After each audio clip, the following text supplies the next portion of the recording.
Social मिडियायाव बर' माहारियारि आफाद दुलाराय बर' फरायसा आफादखौ आरजाथावै बाथ्रा बुंनानै बिजय बसुमतारी मुंनि सासे सुबुङा निमाहा बिफिनदों। थांनाय समाव साथिखेयाजुलि दख'रा दुलाराय बर' फरायसा आफादनि मावख' बुफायबुसिखौ लानानै दुलाराय बर' फरायसा आफादखौ एबसुआ बर' माहारिनि उदखारि हानजा एबा एबसुआ बर'नि टेररिस्ट ग्रुप होननानै मोनसे पेजआव कमेन्ट होदोंमोन।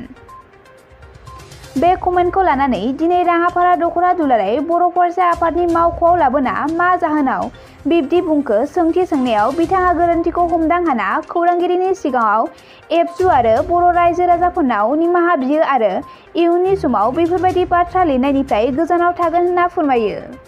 बे समाव खौरांगिरिनि सिगाङाव मा फोरमायखो मिन्थिना लानि।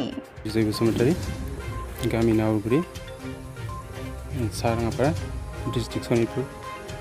आं मैया 14 तारिख अक्ट'बर बे समाव आं मोनाबिलि समाव माने मोनसे फेसबुकआव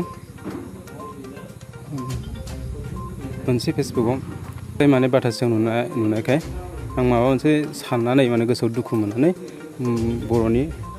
बर' फरायसा आफाद एबसुखौ टेररिस्ट होननानै बुंलांबाय। बे दायनि थाखाय आं निमाहा बियो दुलाराय बर' फरायसा आफाद आरो दुलाराय बर' रायजो राजानिसिम।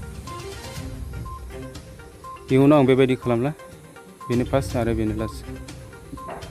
टेररिस्ट सोदोबखौ आं बुंफ्लांबाय आबसु बर'नि आफाद आबसु बर' फरायसा आफादखौ, आरो इयुनाव आं बेबायदि बुंनाय नंला आरो आं फेसबुकजों सोमोन्दो लाखिला।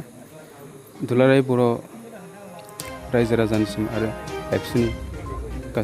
एबसुनिसिमबो आं निमाहा बिनाय थाबाय।